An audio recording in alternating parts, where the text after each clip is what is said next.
Hello दोस्तों, नमस्कार। मैं सतीश, आप देख रहे हैं एग्री एडवाइज। दोस्तों, उम्मीद करता हूं कि आप अच्छे से अपने काम निपटा रहे होंगे और गेहूं बुआई का सीज़न चालू होने वाला है, तो इसलिए आपके लिए मैं ये गेहूं की रिसर्च वैरायटी के बारे में वीडियो लेकर आ गया हूं। अब दोस्तों, आज की जो वैरायटी मैंने ली है वो 3 वैरायटियों को मैंने शामिल किया है, क्योंकि ये 3 वैरायटियाँ आपके लिए काफ़ी अच्छी साबित हो सकती हैं। इसीलिए मैंने दूसरी वैरायटियों को ना शामिल करते हुए यही अच्छी पैदावार देने वाली किस्मों को इस वीडियो में शामिल कर रहे हैं। तो यहाँ पर जो मैंने पहली किस्म ली है वो है श्रीराम सुपर 303, जो एक रिसर्च किस्म है जिसमें भूरा और पीला रतुआ रोग वाकई में नहीं देखने को मिलता है।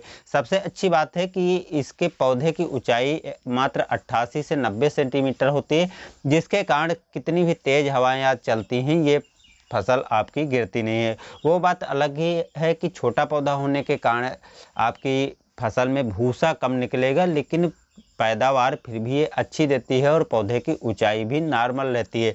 दाना मोटा और चमकदार होता है, इसलिए जब आप मार्केट में इसकी बिक्री करेंगे तो आपको अच्छी प्राइस में इसकी कीमत मिल जाती है।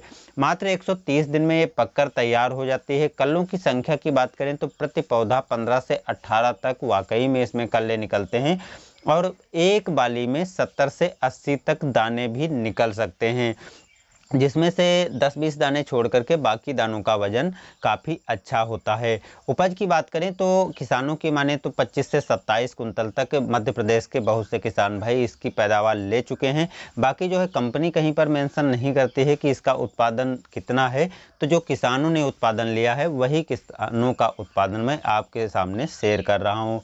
अब अगेती और पछेती दोनों के लिए एक अच्छी किस्म मानी जा सकती है, क्योंकि इसकी बुआई आप अगेती भी कर सकते हैं और पछेती भी कर सकते हैं।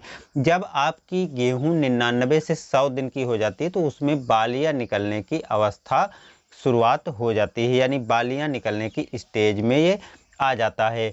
और इसमें जो है एक अच्छी बात है कि आप यदि सिंचित क्षेत्र के लिए इसकी बुआई करना चाहते हैं तो आप निश्चिंत ही करिए और काफ़ी पैदावार अच्छी आपको दे देगी। हाँ, इतना ध्यान रखना है कि जब आप इसकी बुआई करें तो लाइन से लाइन यानी सीड्रिल से बुआई करें तो बेटर रहेगा, और सीड्रिल से बुआई करने पर आपको 40 किलोग्राम प्रति एकड़ सीड्स डालना पड़ेगा।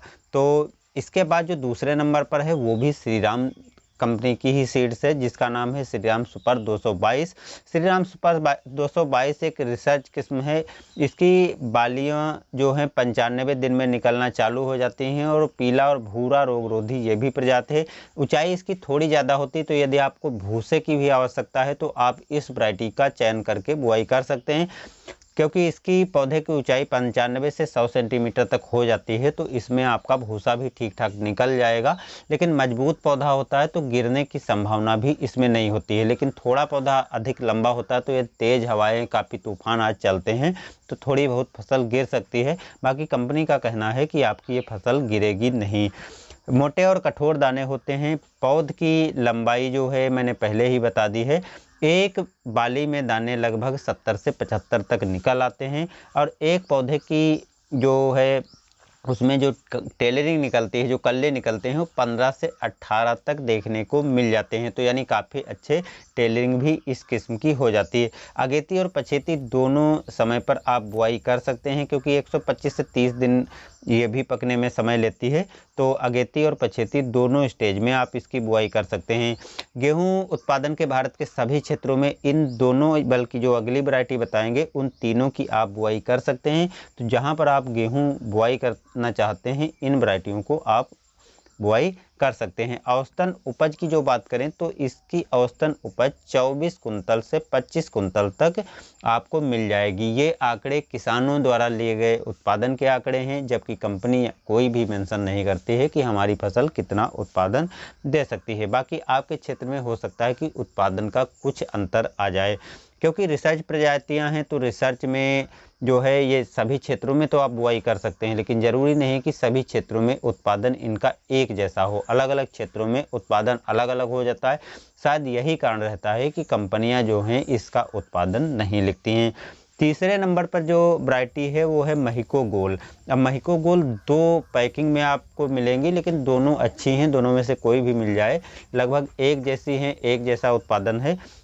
तो जो महिको गोल्ड है वो एक रिसर्च प्रजाति है जो महिको कंपनी द्वारा निकाली गई। यदि खाने के लिए आप लगाना चाहते हैं तो काफ़ी अच्छी है, क्योंकि इनकी रोटियां जो है काफ़ी स्वादिष्ट और अच्छी गुणवत्ता वाली तैयार होती हैं। पौधे में कल्लों की संख्या 15 से 18 तक निकलती है, यानी थोड़ी पौधे की कल्लों की संख्या हम कहें तो कम भी हो सकती है आपके क्षेत्र में।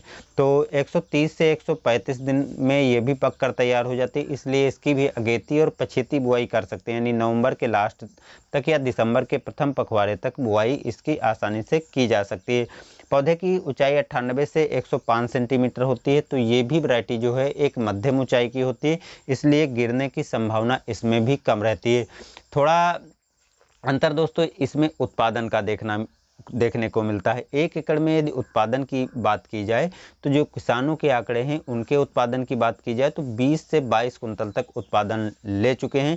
लेकिन जो कंपनी का कहना है वो यही बात है कि वो अलग अलग क्षेत्रों में बुआई करने पर आपको उत्पादन डिफरेंट मिलेगा, इसलिए कंपनी उत्पादन कितना मिलेगा इसका कोई दावा नहीं करती है। दानों की संख्या 60 से 70 होती है। तो यदि आप इन किस्मों में से कोई भी बुआई करना चाहते हैं तो बुआई कर सकते हैं। यदि आप रिसर्च किस्मों की बुआई करना अधिक पसंद करते हैं तो ये इन वैरायटियों को आप बुआई कर सकते हैं। बाकी यदि रिसर्च वैरायटियों के बारे में और भी जानकारी चाहते हैं तो कमेंट में बताइए, वीडियो को लाइक और दूसरे भाइयों तक शेयर भी करिए। और उम्मीद करता हूं कि अब तक आप सब्सक्राइब कर चुके होंगे। नहीं सब्सक्राइब किया है तो सब्सक्राइब जरूर कर लीजिए, क्योंकि आने वाले वीडियो आपको अच्छे अच्छे देखने को मिलते रहेंगे। इसी के साथ दोस्तों धन्यवाद।